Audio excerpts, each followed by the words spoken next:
सतनाम श्री वाहिगुरु साहिब जीओ। डंडौत बंधन अनक बार, सर्व कला समरथ। डोलन ते राखो प्रभु, नानक दे कर हथ। परम सन्मानियो गुरु रूप गुरु खालसा साध संगत जी, वाहिगुरु जी का खालसा वाहिगुरु जी की फतेह। चल रहे लड़ीवार प्रसंग धन धन श्री गुरु गोबिंद सिंह साहिब जी महाराज जी के अध्याय 48वें विच अज आपां गुरु जी का मालवे पहुँचण का प्रसंग सरवण करांगे। आओ बड़े प्रेम नाल यह प्रसंग सरवण करिए। गुरु जी हौली हौली चलते चलते काफ़ी पिंडां लंघ गए ते कणेच पिंड विच पहुँच गए। उत्थे एक गुरसिख रहिंदा सी। उसका जट्टां दे घर जन्म होया सी ते फत्ता उसनूं कहिंदे सन। उसने पास आके सतगुरु जी नूं वेख्या ते नेड़े हो के गुरु जी की पहचान की। उसने श्री गुरु गोबिंद सिंह जी नूं पहचान लिया ते हथ जोड़ के वंदना की। जद ठहर के गुरु जी पास बैठ गया ते सतगुरु जी वाल वेख के बोलिया, मैनू कोई सेवा फरमाओ, मैं भोजन आदि लियावां, तुसी छको। होर भी किसी प्रकार की सेवा होवे उस बारे कहो, मैं आप सेवा करांगा। उस समय सतगुरु जी ने मुख तो फरमाया, तेरे घर विच जिहड़ियां घोड़ियां हन उन्हां विचों एक घोड़ी लिया के मैनू दे दे, घोड़ी उत्ते चढ़ के अगे चलीए। यह सुन के फत्ते ने चित्त विच विचारिया ते कहा कि मैं आप जी दे पास लिआउंदा हाँ। इस प्रकार कह के अपने घर चला गया ते तुरंत घोड़ी की काठी कढ़ी, उसनूं छोटी घोड़ी उत्ते पाया अते मसी मसी गुरु जी दे पास लैके आया। जिहड़ी वड्डी घोड़ी सी ओह लैके ना आया। सोचिया कौन जाने कित्थे लै जाणगे। तुरकां दा घेरा छड्ड के आए हन, कौन जानदा है हुण कित्थे चले जाण। वड्डी घोड़ी बहुत कीमत वाली है, उसनूं देण दी मेरे विच शक्ति नहीं है। इस प्रकार विचार के गुरु जी दे पास आया ते अपने नाल छोटी घोड़ी नूं लिआया। जद गुरु जी दे अगे खड़ी कीती तां वेख के गुरु जी ने बचन कीता, हे फत्ते सुनो, यह घोड़ी बहुत छोटी है, ये असी अपनी सवारी लायक नहीं जानी है। असी अजिही घोड़ी ते सवारी नहीं करते हाँ। तू जिस प्रकार की घोड़ी सानू लिया के विखाई है, तेरे घर में जिहड़ी वड्डी घोड़ी है इस समय उसनूं लैके आ। फिर जट ने हथ जोड़ के कहा, मेरा जवाई पहलां घर आया सी, ओह उस घोड़ी ते काठी पा के लैके चला गया है, हुण तक वह वापस नहीं आया है। की पता है वह कद वापस आवे, तद तक तुसीं इत्थे ठहर नहीं सकते हो। जट पासों सुन के फिर गुरु जी ने कहा, क्यों चित्त विच हेर फेर करना चाहता है। कुछ दूर जाके असी मोड़ देनी सी, अगले पिंडां तो होर घोड़ी लै लैंदे। ये सुन के फत्ते ने फिर झूठ बोलिया, हे गुरु जी, मैं सच कह रहा हाँ, मैं वल करना जानदा ही नहीं हाँ। ये गल सच मनो कि मेरा जवाई घोड़ी लैके गया है। सतगुरु जी ने फिर गुस्से में आके बचन किया, इस समय ना ही घोड़ी अते ना ही तू झूठ कहण करके दोवें चले जाओगे। ये कह के सतगुरु जी अगे चल पे। तद फत्ता चल के अपने घर गया। छोटी घोड़ी नूं वह अपने नाल लै गया। मन विच कहंदा सी, वड्डी मैं रख लई है, गुरु जी नूं देण वास्ते मैं किसी तरह भी नहीं कहा है। जद अपने घर जाके पहुँचया तां जाके छोटी घोड़ी नूं चंगी तरह किले नाल बन्निया ते घर दे अंदर दाखल होया जिथे वड्डी घोड़ी खड़ी सी। सप दे लड़न करके वह तुरंत मर गई। हनेरे विच गया ते घोड़ी नूं मरी होई ना जाणिया। अपने मन विच ये मन्निया कि घोड़ी बैठी हुई है। घोड़ी नूं उठाउण वास्ते उसनूं गोडा मारिया ते मूँह नाल बार बार टिचकाया। घोड़ी दे नेड़े ही सप बैठा सी। वह तुरंत जट नूं डंग मार गया। हाय हाय करदा बाहर आया ते 2 घड़ियां विच उसदे प्राण निकल गए। इस प्रकार मूर्ख का खात्मा हो गया। सतगुरु जी के पास उसने झूठ बोलिया सी। सतगुरु जी फिर पलंग ते चढ़ के चल पे। उन्होंने काले रंग का चादरा अपने उपर लिया सी। हिंदू तुरक वेख वेख के गुरु जी का भेद पछाण नहीं सी सकते। मोर के खंभां का चौर फिरदा सी। दूर तो ही ये पता लगता सी कि कोई महापुरख जा रहे हैं। मनुख गुरु जी के नेड़े आके वंदना करते सन ते मन विच कोई निश्चा धारण नहीं करते सन। इस प्रकार ही चलते आए। चलद्यां चलद्यां ਹੇਹਰ ਪਿੰਡ ਵੇਖਿਆ। ਨਬੀ ਖਾਂ ਗਨੀ ਖਾਂ ਨੂੰ ਫਿਰ ਗੁਰੂ ਜੀ ਨੇ ਕਿਹਾ, ਇੱਥੇ ਕਿਰਪਾਲ ਉਦਾਸੀ ਰਹਿੰਦਾ ਹੈ। ਸੂਰਜ ਡੁੱਬ ਗਿਆ ਹੈ, ਸ਼ਾਮ ਹੋ ਗਈ ਹੈ। ਇਸ ਸਥਾਨ ਵਿਖੇ ਹੀ ਡੇਰਾ ਕਰਨਾ ਚਾਹੁੰਦੇ ਹਾਂ।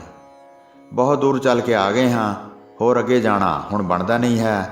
ਇੱਥੇ ਰਾਤ ਰਹਿ ਕੇ ਬਤੀਤ ਕਰਦੇ ਹਾਂ ਤੇ ਸਵੇਰੇ ਉੱਠ ਕੇ ਅੱਗੇ ਚਲੇ ਜਾਵਾਂਗੇ। ਤੁਸੀਂ ਵੀ ਇਸ ਸਥਾਨ ਤੋਂ ਵਾਪਸ ਚਲੇ ਜਾਓ।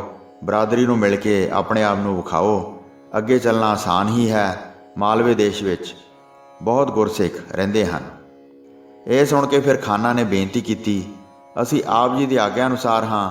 ਜੇ ਸਾਡੇ ਬਗੈਰ ਅੱਗੇ ਨਹੀਂ ਸਰਦਾ ਹੈ ਤਾਂ 2 ਦਿਨ ਬਾਅਦ ਵਿੱਚ ਵਾਪਸ ਚਲੇ ਜਾਵਾਂਗੇ। ਜਿੰਨੀ ਵੀ ਤੁਹਾਡੀ ਸੇਵਾ ਕਰਨੀ ਬਣੇ, ਸਾਨੂੰ ਪਰਮ ਲਾਭ ਪ੍ਰਾਪਤ ਹੋਵੇਗਾ, ਜਿਸ ਨਾਲ ਸਾਡਾ ਕਲਿਆਣ ਹੋਵੇਗਾ। ਇਸ ਪ੍ਰਕਾਰ ਕਹਿ ਕੇ ਸਾਰਾ ਪਿੰਡ ਲੰਘ ਗਏ ਤੇ ਉਦਾਸੀ ਕਿਰਪਾਲ ਦੇ ਸਥਾਨ ਤੇ ਪਹੁੰਚ ਕੇ ਵੇਖਿਆ। ਜਦ ਕਿਰਪਾਲ ਸਾਧ ਨੇ ਆਪਣੇ ਕੰਨ ਵਿੱਚ ਸੁਣਿਆ ਕਿਰਪਾਲੂ ਗੁਰੂ ਜੀ ਆ ਪਹੁੰਚੇ ਹਨ, ਤਾਂ ਤੁਰੰਤ ਉੱਠ ਕੇ ਬਾਹਰ ਆਇਆ ਤੇ ਗੁਰੂ ਜੀ ਦੇ ਚਰਨ ਕਮਲਾਂ ਤੇ ਮੱਥਾ ਟੇਕਿਆ। ਪ੍ਰਭੂ ਜੀ, ਇੱਥੇ ਉਤਾਰਾ ਕਰੋ। ਆਪ ਜੀ ਦਾ ਡੇਰਾ ਹੈ, ਮੈਨੂੰ ਆਪਣਾ ਸੇਵਕ ਜਾਣੋ। ਬੇਨਤੀ ਕਰਕੇ ਪਲੰਗ ਤੋਂ ਉਤਰਵਾਏ ਤੇ ਨਿਸ਼ੰਕ ਹੋ ਕੇ ਅੰਦਰ ਲੈ ਗਿਆ। ਗੁਰੂ ਜੀ ਪਲੰਗ ਤੋਂ ਉਤਰ ਪਏ ਤੇ ਉੱਥੇ ਡੇਰਾ ਕੀਤਾ। ਫਿਰ ਸਾਰੇ ਸਾਧਾਂ ਨੇ ਆ ਕੇ ਗੁਰੂ ਜੀ ਦੇ ਦਰਸ਼ਨ ਕੀਤੇ। ਵੰਦਨਾ ਕਰ ਗੁਰੂ ਜੀ ਦੇ ਪਾਸ ਬੈਠ ਗਏ। ਕਈ ਹੋਰ ਲੋਕ ਵੀ ਸਨ ਤੇ ਕਈ ਉਦਾਸੀ ਸਾਧ ਸਨ। ਤਿੰਨਾਂ ਸਿੰਘਾਂ ਅਤੇ ਦੋਵੇਂ ਪਠਾਣਾਂ ਨੂੰ ਗੁਰੂ ਭਗਵਾਨ ਸਤਿਗੁਰੂ ਜੀ ਨੇ ਕਿਹਾ, ਹੇ ਮਾਨ ਸਿੰਘ, ਤੁਸੀਂ ਰਾਤ ਸਮੇਂ ਜਦ ਭੋਜਨ ਖਾਣ ਗਏ ਸੀ ਤਦ ਅਸੀਂ ਜਿਵੇਂ ਤੁਹਾਨੂੰ ਕਿਹਾ ਸੀ, ਤੁਹਾਨੂੰ ਯਾਦ ਹੈ ਕਿ ਨਹੀਂ? ਤਦ ਤਿੰਨਾਂ ਨੇ ਹੱਥ ਜੋੜ ਕੇ ਕਿਹਾ, ਅਸੀਂ ਤੁਹਾਡਾ ਹੁਕਮ ਮੰਨ ਕੇ ਕੁਝ ਭੋਜਨ ਪੱਲੇ ਬੰਨ੍ਹ ਕੇ ਲਿਆਂਦਾ ਹੈ। ਆਪ ਜੀ ਨੇ ਫਿਰ ਯਾਦ ਨਹੀਂ ਫਰਮਾਇਆ ਹੈ। ਉਹ ਪ੍ਰਸ਼ਾਦ ਹੁਣ ਤੱਕ ਸਾਡੇ ਪੱਲੇ ਵੱਜਾ ਹੈ। ਅਸੀਂ ਤਿੰਨਾਂ ਨੇ ਹੀ ਪੱਲੇ ਬੰਨ੍ਹ ਲਿਆ ਸੀ। ਜੇ ਤੁਹਾਡਾ ਹੁਕਮ ਹੋਵੇ ਤਾਂ ਵਿਖਾ ਦਿੰਦੇ ਹਾਂ। ਇਹ ਸੁਣ ਕੇ ਸਤਿਗੁਰੂ ਜੀ ਨੇ ਮੁਖ ਤੋਂ ਫਰਮਾਇਆ, ਹੁਣ ਸਾਰਿਆਂ ਨੂੰ ਵਿਖਾ ਦਿਓ। ਤੁਸੀਂ ਇੱਥੇ ਕੀ ਖਾਧਾ ਸੀ, ਇਹ ਭਲੀ ਪ੍ਰਕਾਰ ਜਾਣਿਆ ਜਾਵੇ, ਤੁਹਾਡੇ ਦਿਲ ਦੇ ਸੰਸੇ ਦੂਰ ਹੋ ਜਾਣ। ਤਦ ਤਿੰਨਾਂ ਨੇ ਆਪਣੇ ਪੱਲੇ ਖੋਲ੍ਹੇ ਤੇ ਹੱਥ ਦੀ ਤਲੀ ਤੇ ਪ੍ਰਸ਼ਾਦ ਰੱਖ ਕੇ ਸਭ ਨੂੰ ਵਿਖਾਏ। ਰਾਤ ਸਮੇਂ ਕੜਾਹ ਪ੍ਰਸ਼ਾਦ ਵਰਗੇ ਸਵਾਦ ਵਾਲਾ ਭੋਜਨ ਖਾਧਾ ਸੀ। ਹੁਣ ਉਸ ਵਿੱਚੋਂ ਲਿਆ ਕੇ ਪਰਖ ਕਰੋ। ਸਾਰਿਆਂ ਨੇ ਵੇਖ ਕੇ ਕਿਹਾ, ਇਹ ਕੜਾਹ ਪ੍ਰਸ਼ਾਦ ਹੈ, ਇਸ ਵਿੱਚ ਸ਼ੰਕਾ ਕਿਵੇਂ ਕਰਦੇ ਹੋ? ਸ਼੍ਰੀ ਸਤਿਗੁਰੂ ਜੀ ਅਤੇ ਉਦਾਸੀ ਸਾਧਾਂ ਨੇ ਵੇਖ ਕੇ ਸੰਸ਼ੇ ਦੂਰ ਕੀਤੇ। ਨਬੀ ਖਾਂ ਗਨੀ ਖਾਂ ਨੂੰ ਉਸ ਸਮੇਂ ਉਹਨਾਂ ਦੀ ਵਿਸ਼ਾਲ ਸੇਵਾ ਵੇਖ ਕੇ ਸਤਿਗੁਰੂ ਜੀ ਬਹੁਤ ਪ੍ਰਸੰਨ ਹੋਏ ਤੇ ਉਹਨਾਂ ਨੂੰ ਜੜਾਊਆਂ ਨਾਲ ਜੜੇ ਹੋਏ ਸੋਨੇ ਦੇ ਕੰਗਣ ਬਖਸ਼ੇ, ਜਿਨ੍ਹਾਂ ਨੂੰ ਵੇਖ ਕੇ ਨਬੀ ਖਾਂ ਗਨੀ ਖਾਂ ਹਿਰਦੇ ਵਿੱਚ ਬਹੁਤ ਪ੍ਰਸੰਨ ਹੋਏ। ਫਿਰ ਉਹਨਾਂ ਨੂੰ ਕਾਗਜ਼ ਉੱਪਰ ਪਟਾ ਲਿਖ ਕੇ ਦਿੱਤਾ ਤੇ ਸਾਰੀ ਸਿੱਖ ਸੰਗਤ ਨੂੰ ਆਗਿਆ ਕੀਤੀ, ਇਹਨਾਂ ਨੇ ਮੇਰੀ ਬਹੁਤ ਸੇਵਾ ਕੀਤੀ ਹੈ। ਹੇ ਸਿੱਖੋ, ਇਹਨਾਂ ਨੂੰ ਹਰ ਸਮੇਂ ਮੰਨੋ। ਮੇਰੀ ਸੰਗਤ ਇਹਨਾਂ ਨੂੰ ਮੇਰੀ ਸੇਵਾ ਦਾ ਬਦਲਾ ਦੇਵੇ। ਉਹਨਾਂ ਨੂੰ ਪਟਾ ਦੇ ਕੇ ਵਿਦਾ ਕੀਤਾ। ਵੱਡਾ ਆਨੰਦ ਧਾਰ ਕੇ ਉਹਨਾਂ ਨੇ ਸਤਿਗੁਰੂ ਜੀ ਨੂੰ ਵੰਦਨਾ ਕੀਤੀ ਤੇ ਪਿੱਛੇ ਮੁੜ ਕੇ ਚਲੇ ਗਏ। ਤਿੰਨੇ ਸਿੰਘ ਫਿਰ ਨਾਲ ਰਹੇ। ਕਿਰਪਾਲ ਸਾਧ ਨੇ ਇਸ ਪ੍ਰਕਾਰ ਵੇਖ ਲਏ। ਉਸਨੇ ਸੋਚਿਆ ਕਿ ਸਤਿਗੁਰੂ ਜੀ ਹੁਣ ਮੇਰੇ ਸਥਾਨ 'ਤੇ ਰਹਿਣਾ ਚਾਹੁੰਦੇ ਹਨ, ਜਿਸ ਕਾਰਨ ਮੈਨੂੰ ਬਹੁਤ ਕਸ਼ਟ ਝੱਲਣੇ ਪੈਣਗੇ। ਮੇਰਾ ਇਹ ਡੇਰਾ ਬਰਬਾਦ ਹੋ ਜਾਏਗਾ। ਮਸੀਂ ਮੈਂ ਇਸ ਨੂੰ ਬਣਾਇਆ ਹੈ। ਤੁਰਕਾਂ ਦੇ ਡਰ ਤੋਂ ਭਰਮ ਕੇ ਡੋਲ ਗਿਆ। ਫਿਰ ਦ੍ਰਿੜ ਨਾ ਰਿਹਾ ਤੇ ਰਾਤ ਸਮੇਂ ਇਸ ਪ੍ਰਕਾਰ ਬੋਲਿਆ, ਹੇ ਦਇਆ ਦੇ ਭੰਡਾਰ ਸਤਿਗੁਰੂ ਜੀ, ਇਹਨਾਂ ਪਿੰਡਾਂ ਵਿੱਚ ਬਹੁਤ ਤੁਰਕ ਰਹਿੰਦੇ ਹਨ। ਹਲਵਾ, ਰੇੜਾ ਅਤੇ ਤਲਵੰਡੀ ਦੇ ਪਿੰਡ ਸਾਰੇ ਹੀ ਮੁਸਲਮਾਨਾਂ ਦੇ ਗੜ੍ਹ ਹਨ। ਇਹਨਾਂ ਪਿੰਡਾਂ ਵਿੱਚ ਹਜ਼ਾਰਾਂ ਮੁਸਲਮਾਨ ਰਹਿੰਦੇ ਹਨ। ਜਦ ਉਹ ਤੁਹਾਡੇ ਬਾਰੇ ਖਬਰ ਸੁਣ ਲੈਣਗੇ ਤਦ ਤੁਰੰਤ ਹੀ ਚੜ੍ਹਾਈ ਕਰਕੇ ਆ ਜਾਣਗੇ। ਮੇਰੇ ਪਾਸੋਂ ਤਾਂ ਕਿਸੇ ਪ੍ਰਕਾਰ ਆਪ ਜੀ ਨੂੰ ਰੱਖਿਆ ਨਹੀਂ ਜਾਵੇਗਾ। ਇਸ ਕਰਕੇ ਇਸ ਸਥਾਨ ਨੂੰ ਰਹਿਣ ਯੋਗ ਨਾ ਸਮਝੋ। ਹੁਣ ਲੰਮੇ ਪਿੰਡ ਵਿੱਚ ਚਲੇ ਜਾਓ। ਉਹ ਤੁਹਾਨੂੰ ਦਾਈਆਂ ਕਰਕੇ ਰੱਖਣਗੇ। ਉੱਥੇ ਹਜ਼ਾਰਾਂ ਦਾਦੇ ਪੋਤੇ ਮਨੁੱਖ ਰਹਿੰਦੇ ਹਨ। ਉਹ ਦ੍ਰਿੜ ਹੋ ਕੇ ਯੁੱਧ ਕਰਦੇ ਹਨ ਅਤੇ ਕਿਸੇ ਪਾਸੋਂ ਵੀ ਡਰਦੇ ਨਹੀਂ ਹਨ। ਇਹ ਸੁਣ ਕੇ ਉਸ ਬਾਰੇ ਗੁਰੂ ਜੀ ਨੇ ਕਿਹਾ, ਤੁਰਕਾਂ ਪਾਸੋਂ ਸਾਨੂੰ ਡਰਾਉਂਦੇ ਹੋ? ਉਹਨਾਂ ਨੂੰ ਸਦਾ ਹੀ ਅਸੀਂ ਮਾਰਦੇ ਰਹੇ ਹਾਂ। ਤੂੰ ਉਹਨਾਂ ਦਾ ਡਰ ਮੰਨ ਕੇ ਬੜਾ ਕਾਇਰ ਬਣਿਆ ਹੈ। ਸਾਡਾ ਨਿਸ਼ਚਾ ਤੇਰੇ ਦਿਲ ਵਿੱਚੋਂ ਦੂਰ ਹੋ ਗਿਆ ਹੈ, ਇਸ ਕਰਕੇ ਤੁਰਕ ਤੈਨੂੰ ਡਰਾਉਂਦੇ ਹਨ। ਇਸ ਪ੍ਰਕਾਰ ਕਿਰਪਾਲ ਸਾਧ ਨੂੰ ਕਠੋਰ ਵਚਨ ਕਹੇ। ਕਿਰਪਾਲੂ ਸਤਿਗੁਰੂ ਜੀ ਨੇ ਉੱਥੇ ਰਾਤ ਬਤੀਤ ਕੀਤੀ। ਚੱਲਣ ਵਾਸਤੇ ਫਿਰ ਤਿਆਰੀ ਕੀਤੀ। ਕਿਰਪਾਲ ਦਾ ਖਜ਼ਾਨਚੀ ਇੱਕ ਸਾਧ ਸੀ। ਉਹ 5 ਪੈਸੇ ਆਪਣੇ ਹੱਥ ਵਿੱਚ ਲਿਆਇਆ ਤੇ 5 ਪੈਸੇ ਅੱਗੇ ਕਰਕੇ ਆਪਣਾ ਸਿਰ ਝੁਕਾਇਆ। ਤਦ ਸਤਿਗੁਰੂ ਜੀ ਨੇ ਉਸ ਦਾ ਹੱਥ ਫੜਿਆ ਤੇ ਆਪਣੇ ਮੁਖ ਤੋਂ ਕਿਹਾ, ਮੁੱਠੀ ਚੰਗੀ ਤਰ੍ਹਾਂ ਘੁੱਟ ਕੇ ਰੱਖੋ। ਹੋਰ ਜ਼ੋਰ ਨਾਲ ਪੱਕੀ ਗੰਢ ਦੇ ਲਵੋ ਤੇ ਇਸ ਖਜ਼ਾਨੇ ਨੂੰ ਖੋਲ੍ਹਣਾ ਨਹੀਂ। ਇਹ ਸੁਣ ਕੇ ਕਿਰਪਾਲ ਨੇ ਹੱਥ ਜੋੜ ਕੇ ਪੁੱਛਿਆ, ਹੇ ਨਾਥ ਪ੍ਰਭੂ ਜੀ, ਆਪ ਜੀ ਨੇ ਰੱਖਣ ਵਾਸਤੇ ਹੀ ਕਿਹਾ ਹੈ ਕਿ ਕਦੇ ਖੁੱਲ੍ਹੇਗਾ ਵੀ? ਉਹ ਵੀ ਵਚਨ ਕਹੋ, ਇਹਨਾਂ ਉੱਤੇ ਕਿਰਪਾ ਕਰਦੇ ਰਹੋ। ਕਵੀ ਜੀ ਕਹਿੰਦੇ ਹਨ ਕਿ ਹੇ ਸਰੋਤਾ ਜਨੋ, ਜੋ ਸਤਿਗੁਰੂ ਜੀ ਨੇ ਮੁਖ ਨਾਲ ਕਿਹਾ ਉਸ ਨੂੰ ਕੰਨ ਦੇ ਕੇ ਸੁਣੋ।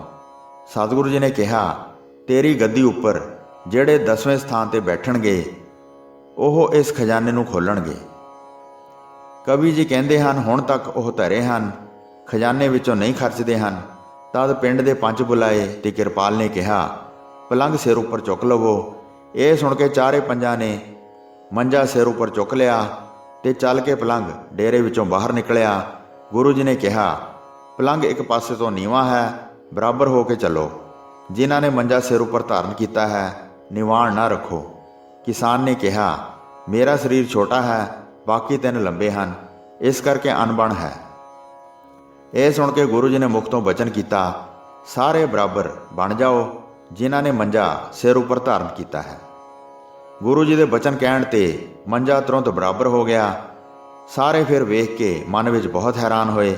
ਪੰਜਾਂ ਦੇ ਨਾਲ ਕਿਰਪਾਲ ਵੀ ਮੰਜਾ ਸਿਰ ਉੱਪਰ ਚੁੱਕਣ ਲੱਗ ਗਿਆ। ਸਾਰੇ ਸਿੰਘ ਨਾਲ ਹੋ ਗਏ ਤੇ ਰਾਹੇ ਰਾਹਾ ਚੱਲ ਪਏ। ਇੱਕ ਜੱਟੀ ਸੀ, ਉਸ ਦਾ ਨਾਮ ਭੱਟੀ ਸੀ। ਉਸਨੇ ਦੌੜ ਕੇ ਪਲੰਘ ਦੇ ਥੱਲੇ ਆਪਣਾ ਸਿਰ ਦਿੱਤਾ। ਉਸ ਨੂੰ ਵੇਖ ਕੇ ਗੁਰੂ ਜੀ ਨੇ ਕਿਹਾ, ਇਸ ਨੂੰ ਹਟਾ ਦਿਓ, ਕੀ ਮੰਗਦੀ ਹੈ, ਇਸ ਪਾਸੋਂ ਪੁੱਛੋ। ਭਾਈ ਦਇਆ ਸਿੰਘ ਜੀ ਨੇ ਉਸ ਨੂੰ ਹਟਾ ਦਿੱਤਾ ਤੇ ਪੁੱਛਿਆ, ਕੀ ਮੰਗਦੀ ਹੈ? ਉਹ ਗੁਰੂ ਜੀ ਪਾਸੋਂ ਪ੍ਰਾਪਤ ਕਰੋ। ਸੁਣ ਕੇ ਬੋਲੀ, ਹਿਰਦੇ ਵਿੱਚ ਬੜਾ ਆਨੰਦ ਹੈ, ਇਹ ਕਹੋ ਕਿ ਮੇਰੇ ਪੁੱਤਰ ਦੀ ਸ਼ਾਦੀ ਹੋਵੇ। ਤਦ ਗੁਰੂ ਜੀ ਨੇ ਕਿਹਾ, ਤੇਰਾ ਵੰਸ਼ ਬਹੁਤ ਵਧੇਗਾ, 7 ਸ਼ਾਦੀਆਂ ਕਰਨਗੇ। ਹਿਰਦੇ ਵਿੱਚ ਆਨੰਦ ਧਾਰ ਕੇ ਹਟ ਗਈ। ਫਿਰ ਉਸਨੇ ਆਪਣੇ 3 ਪੁੱਤਰਾਂ ਦੇ ਵਿਆਹ ਕੀਤੇ। ਉਸ ਦੇ ਪੋਤਰਿਆਂ ਨੇ 7 ਵਿਆਹ ਕਰਵਾਏ। ਉਹ ਅਸੀਂ ਵੇਖੇ ਹਨ ਅਤੇ ਉਸ ਆਧਾਰ ਤੇ ਹੀ ਬਣਾ ਕੇ ਲਿਖਿਆ ਹੈ। ਇਸ ਪ੍ਰਕਾਰ ਸਤਿਗੁਰੂ ਜੀ ਦੇ ਕਠੋਰ ਬਚਨ ਜਾਂ ਵਰ ਜਿੱਥੇ ਕਿੱਥੇ ਧੀਰਜ ਧਾਰ ਕੇ ਪ੍ਰਗਟ ਹੁੰਦੇ ਹਨ। ਸੋ ਸਾਧ ਸੰਗਤ ਜਿੱਥੇ 6ਵੀਂ ਰੁੱਤ ਦਾ 48ਵਾਂ ਅਧਿਆਇ ਸਮਾਪਤ ਹੁੰਦਾ ਹੈ ਜੀ। ਪ੍ਰਸੰਗ ਸੁਣਾਉਂਦੇ ਹੋਏ ਹੋਈਆਂ ਅਨੇਕ ਭੁੱਲਾਂ ਚੁੱਕਾਂ ਦੀ ਖਿਮਾ ਬਖਸ਼ਣੀ ਜੀ। ਦਾਸ ਨੂੰ ਆਗਿਆ ਦਿਓ। ਵਾਹਿਗੁਰੂ ਜੀ ਕਾ ਖਾਲਸਾ, ਵਾਹਿਗੁਰੂ ਜੀ ਕੀ ਫਤਿਹ।